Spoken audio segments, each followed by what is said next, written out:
빌립보서 3장 10절에서 14절까지 우리 한 절씩 교독합니다. 내가 그리스도와 그 부활의 권능과 그 고난에 참여함을 알고자 하여 그의 죽으심을 본받아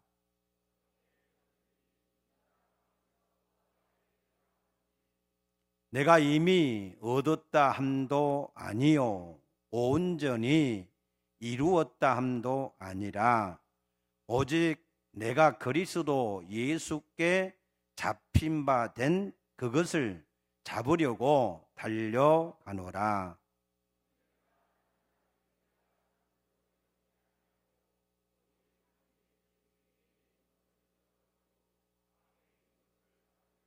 (14절) 표대를 향하여 그리스도 예수 안에서 하나님이 위에서 부르신 부름의 상을 위하여 달려가노라. 아멘. 할렐루야. 오늘도 우리 예수님 때문에 여러분의 모든 인생의 문제가 해결되어지시기를 축복합니다. 축복합니다.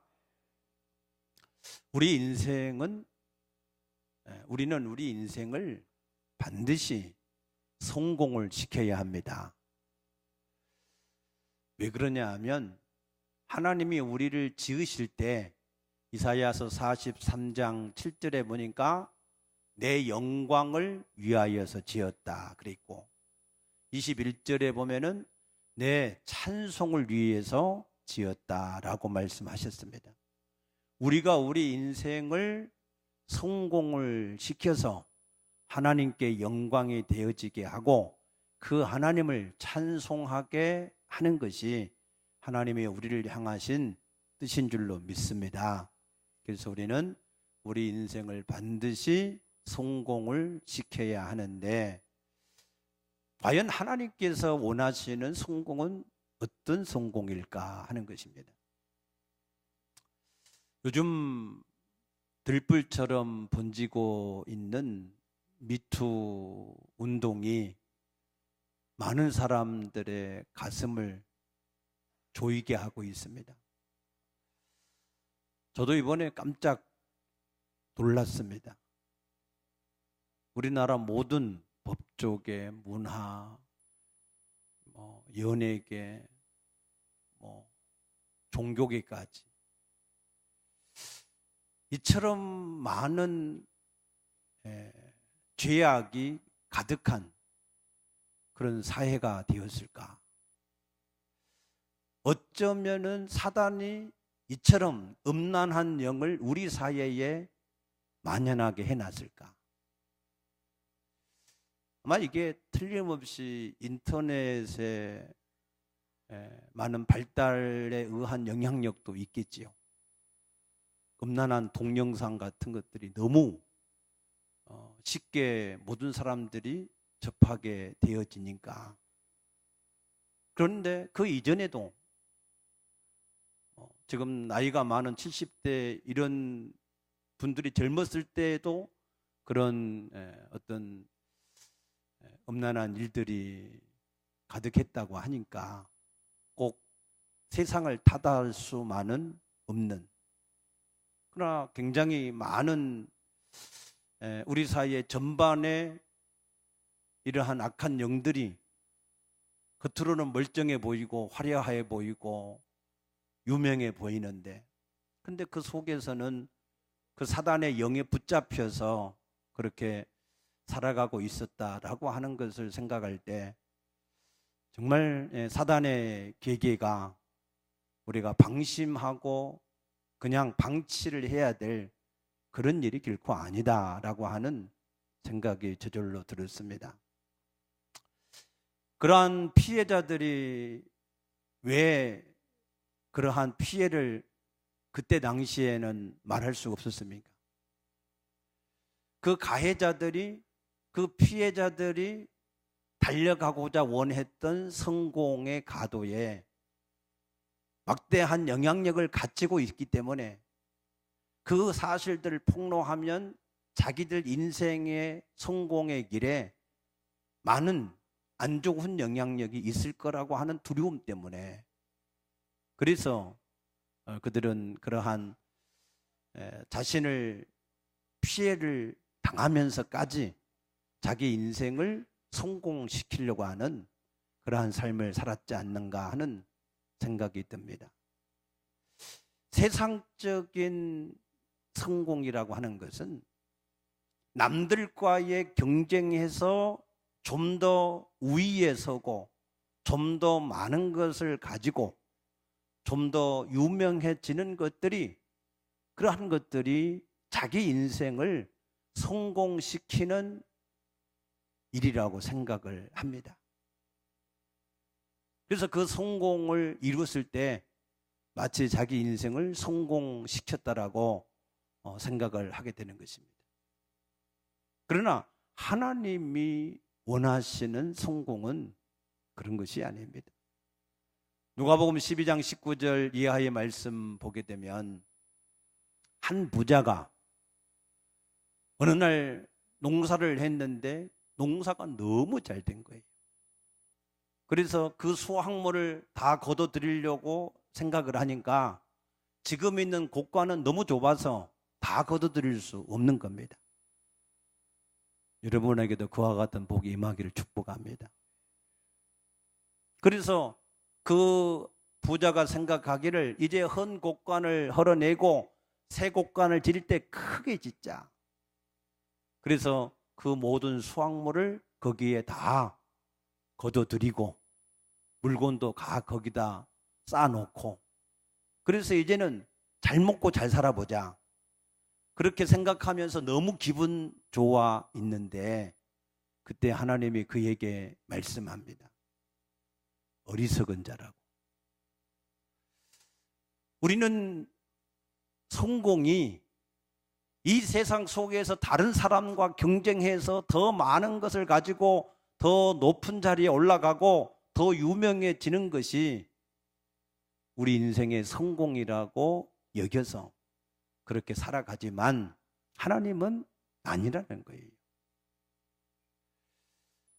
하나님이 원하시는 성공이 그럼 무엇일까?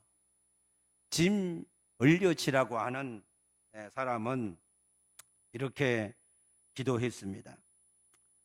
짐 엘리엇이 20대에 기도하기를, 주님 성공하게 하소서. 남과 경쟁해서 높은 자리에 오르는 것이 아니라 제 삶이 하나님을 아는 가치를 드러내는 전시품이 되게 하소서라고 기도를 했습니다. 그래서 그는 다른 젊은 친구들은 남들과의 경쟁에서 더 앞서기 위해서 치열하게 경쟁하는 그때 그는 조용히 에콰도르 이 한 부족에게 가서 거기에서 이 하나님의 복음을 전하는 것입니다. 에콰도르 아우카라고 하는 부족에게 가서 거기에서 하나님의 복음을 전하다가 그들이 찌르는 창에 찔려서 28살의 젊은 나이에 세상을 떠나고 말았습니다. 그러나 그 짐 엘리엇의 그의 생애가 많은 사람들에게 하나님을 나타내는 그러한 전시품과 같은 삶이 되어져서 그의 생애를 통해서 많은 사람들이 하나님의 사랑을 깨닫고 알게 된 줄로 믿습니다. 마태복음 26장 39절에 보면은 예수님이 이렇게 기도합니다. 십자가를 앞에 두고, 아버지 만일 할만하시거든 이 잔이 내게서 지나가게 하옵소서. 그러나 내 원대로 마시고 아버지의 원대로 이루어지기를 소원합니다. 아멘. 우리 그리스도인의 성공은 세상의 경쟁에서 이기는 것이 아니라 하나님이 나를 향하신 뜻을 이루어내는 삶, 그 삶이 우리 그리스도인의 성공적인 삶인 줄로 믿습니다. 그래서 사도행전 13장 21절에 보게 되면은 사도 바울은 이렇게 말합니다. 하나님이 이새의 아들 다윗을 세우니 이는 내 마음에 합한 사람이라. 하나님이 그를 통해서 하나님의 기뻐하시는 일을 다 이루었는데 그것이 예수 그리스도라 그랬습니다. 아멘. 그래서 우리의 삶도 마찬가지로 나를 향하신 하나님의 뜻, 나를 통해서 예수님이 하나님이신 것과 그리스도이신 것을 세상의 모든 사람에게 알리게 하는 전시품 같은 생애, 그것이 하나님 앞에 우리가 성공하는 그러한 인생임을 믿으시기 바랍니다. 그러나 그 일이 쉽지가 않아요. 하나님이 원하시는 그 표대를 우리가 온전하게 이루어내는 것이 결코 쉽지가 않습니다. 민수기 13장 14장에 보게 되면 하나님이 그 백성을 크고 두려운 광야를 지나서 이제 아모리 족속의 산지에 이르게 하셨습니다. 그리고 말씀합니다. 너희는 올라가서 취하라. 그들을 두려워하지 말고 주저하지 말라 말씀합니다. 그러나 그들은 선뜻 그 하나님의 말씀대로 달려가서 그 땅을 얻지 못하고 우리가 정탐꾼을 먼저 보내서 그 땅 사정을 알아보고 우리가 어느 길로 갈지 어느 성읍으로 들어갈지를 우리에게 알리게 하자라고 제안을 합니다. 그래서 그것을 좋게 여겨서 받아주었습니다. 그래서 그들이 정탐을 40일 동안 가서 했습니다. 와서 보고를 합니다. 과연 그 땅은 적과 꿀이 흐르는 땅이 맞다. 그런데 그 땅의 백성들은 강하고 그 성읍은 견고하고 그 주민은 안악자손같이 거인들이었다. 그들은 강하고 우리는 메뚜기같이 약해서 안 된다. 못한다는 거였습니다. 왜 그들은 하나님께서 주신 그 땅에 올라가서 얻으라고 하는 그 땅을 차지하지 못하고 320km 정도밖에 되지 않는, 출애굽에서 가나안 땅까지 가는 거리가 약 320km밖에 안 되는데 그 거리는 일주일이나 열흘이면 충분히 갈 수 있는 그러한 거리였음에도 불구하고 40년이 넘어서야 갈 수밖에 없었는 하는 거예요.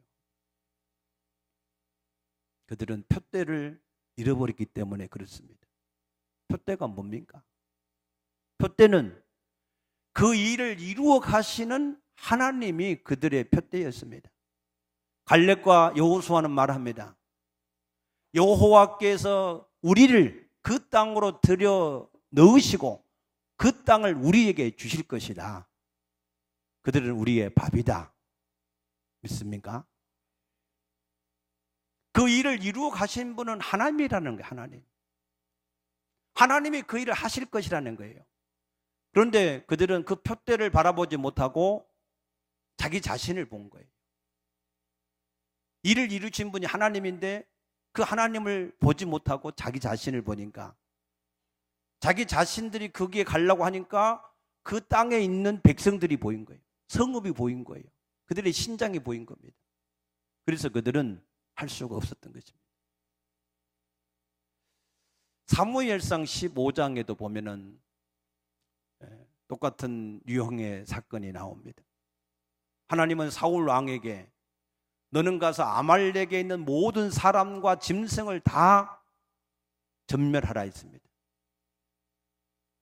그래서 이 사울 왕이 그 하나님의 말씀을 따라서 아말렉을 치러 갔습니다. 그런데 하나님의 말씀은 아말렉의 모든 사람과 모든 짐승을 전멸하는 것인데 이 사울의 눈에 살찌고 기름진 양이나 소가 들어온 거예요.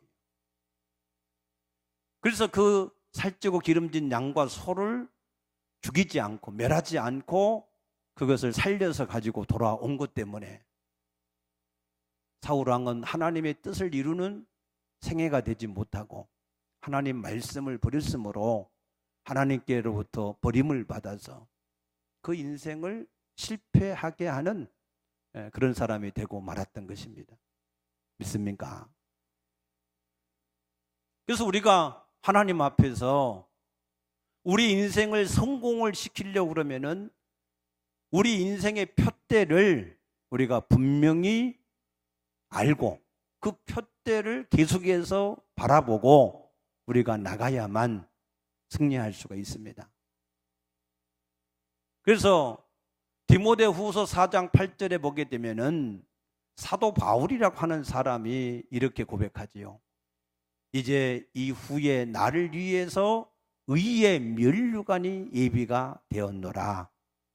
그 말은 나는 내 인생을 성공시켰다, 그런 얘기입니다. 우리 인생의 끝에도 그와 같은 고백이 여러분의 고백이 되어지시기를 축복합니다. 어떻게 그게 가능했느냐?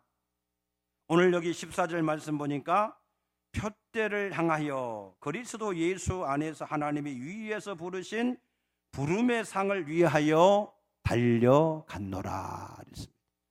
오직 푯대를 향하여서 바라봤다는 거예요. 사도 바울의 푯대가 뭐였습니까?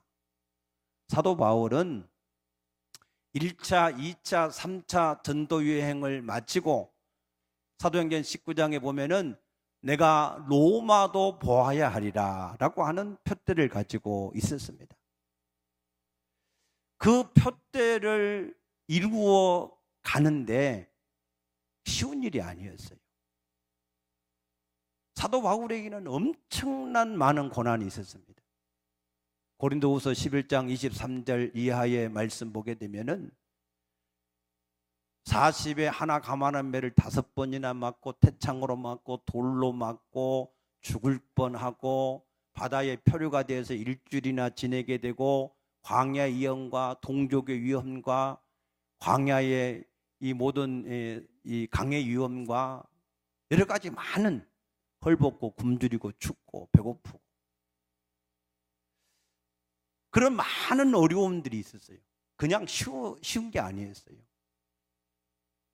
그럼에도 불구하고 그가 그 모든 생애를 성공을 시킬 수 있었던 것은 오직 푯대를 정확하게 바라보고 흔들지 않았다는 거예요. 그가 주어진 모든 환경을 바라봤더라면 벌써 낙심하고 좌절하고 주저앉았을 거예요. 그러나 그러한 환난과 고난에 어떠한 어려움이 있어도 그 일을 이루어 가시는 분이 하나님이시라고 하는 것을 믿고 그 하나님을 계속해서 바라보고 달려갈 때 그의 인생은 성공하는 인생이 된 줄로 믿습니다. 여기 있는 13절 말씀에도 보게 되면 형제들아 나는 아직 내가 잡은 줄로 여기지 아니하고 오직 한 일, 즉 뒤에 있는 것은 잊어버리고 앞에 있는 것을 잡으려고 그랬어요. 뒤에 있는 일은 잊어버리고. 할렐루야. 여러분, 하루가 지나면 뒤에 있는 일은 빨리 잊어버리셔야 돼요. 하나님 앞에 빨리 정리하셔야 됩니다.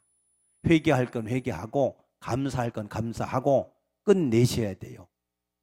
아멘.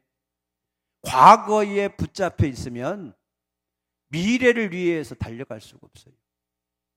그냥 한날에 있는 여러 가지 많은 일들이 있습니다.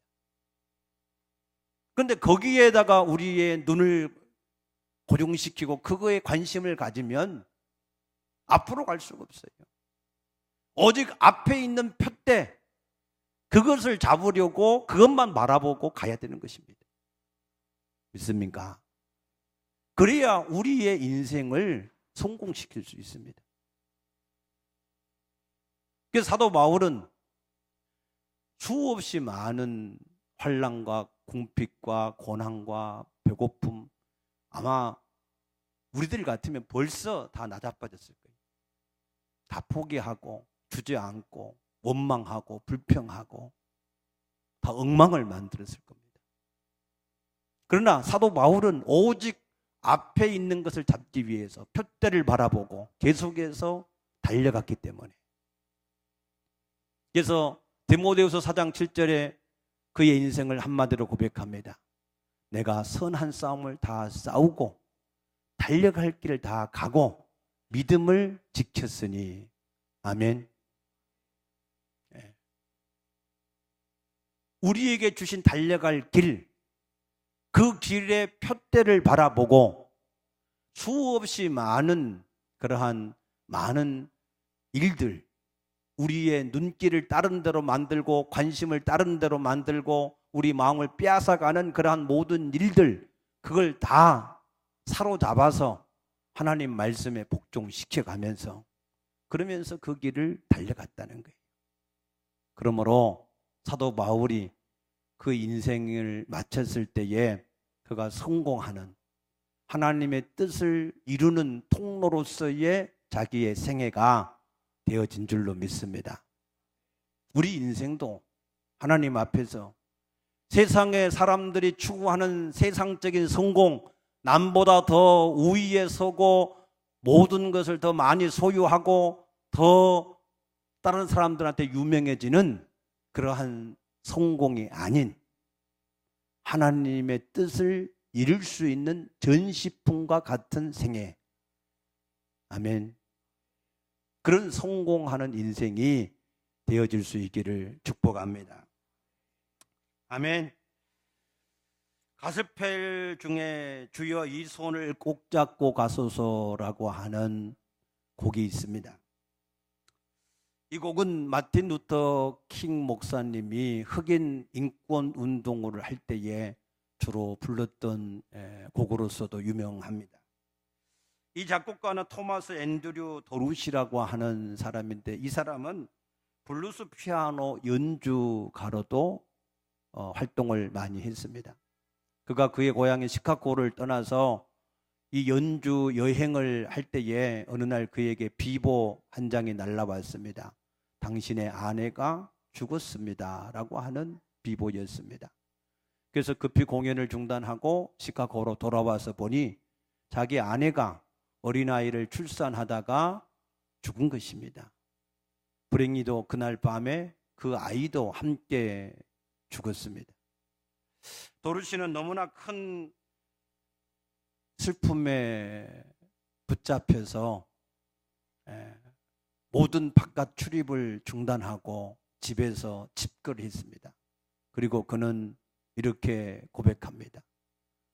신은 나를 부당하게 대우를 했다. 그래서 나는 더 이상 그 신을 예배하지도 않고 그를 위해서 복음성가도 작곡하지 않겠다라고 하는 그러한 고백을 할 정도로 그의 상심은 컸습니다. 그래서 어느 날 저녁 때에 햇빛이 커튼을 뚫고 비춰올 때에 그의 마음은 다시 그 하나님의 은혜를 붙잡아야 되겠다라고 하는 생각을 가지고 이 곡을 쓰게 됐다라고 했습니다. 주님의 이 손을 꼭 잡고 가소서. 약하고 피곤한 이 몸을 폭풍우 흑암 속 해치사 빛으로 손잡고 날 인도하소서. 인생이 힘들고 고난이 겹칠 때 주님이여 날 도와 주소서. 외치는 이 소리 귀 기울이사 손잡고 날 인도하소서라고 하는 그러한 가사로 그 작곡을 했습니다. 그래서 많은 사람들이 그 인생이 지치고 힘들 때에 이 가스펠 송을 부르면서 많은 위로와 힘을 얻게 된 줄로 믿습니다. 여러분, 우리는 우리 인생을 반드시 성공시켜야 합니다. 우리 인생의 성공은 세상적인 성공과 다릅니다. 우리 인생의 성공은 하나님이 나를 향하신 뜻을 이루어내는 것이 우리 인생의 성공인 줄로 믿습니다. 오늘 우리에게 주신 하나님의 뜻은 이렇습니다. 여러분 자신의 가정을 살리시기를 축복합니다. 가정을 살려야 됩니다. 하나님의 교회를 채워야 될 줄로 믿습니다. 이 지역을 복음화해야 될 줄로 믿습니다. 그리고 1040의 비전을 우리가 지속적으로 성취해 가야 될 줄로 믿습니다.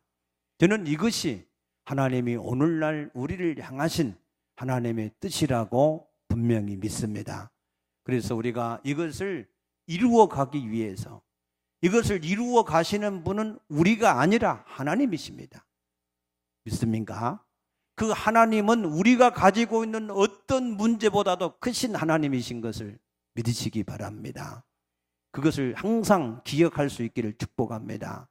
그래서 우리는 세상에서 그것을 이루어 가는 데 있어서 수없이 많은, 사도 바울이 고백한 것처럼 수없이 많은 위험과 환난과 공고와 궁핍과 배고픔과 추위와 여러 가지 많은 어려움이 있다 할지라도 그런 것에 우리의 눈을 주거나 마음을 빼앗기지 않고, 할렐루야, 우리가 달려갈 길을 계속해서 달려갈 때 우리의 표대, 하나님을 바라보는 표대, 아멘.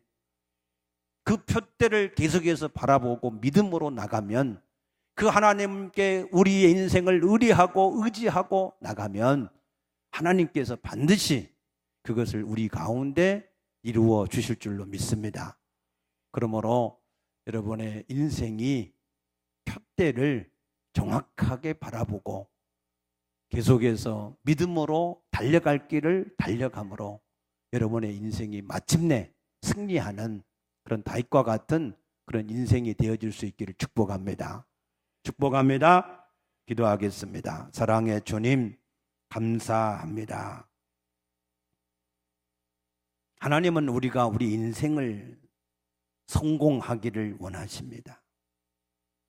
하나님께서 원하시는 성공이 세상적인 성공과 같지 않고 하나님의 뜻을 이 땅에 이루는 통로로 예수님을 하나님과 그리스도로 세상에 증거하는 전시품으로 우리의 생애가 되어지기를 원하고 계신 줄로 믿습니다. 하나님, 그러므로 우리 성도들의 가정이 온전하게 복음화되게 하시고 주님이 건축하신 이 성전이 구원받을 영혼들로 가득하게 하시고 이 지역이 온전하게 복음화 되어지게 하시고 1040의 비전을 성취해 가는 통로로서 우리가 주 앞에 쓰여지기를 소원합니다. 하나님 축복해 주시어서 우리가 반드시 우리 인생을 성공시킴으로 하나님께는 영광이 되어지게 하여 주시옵소서. 감사하며 예수님 이름으로 간절히 축복하며 기도드리옵나이다. 아멘.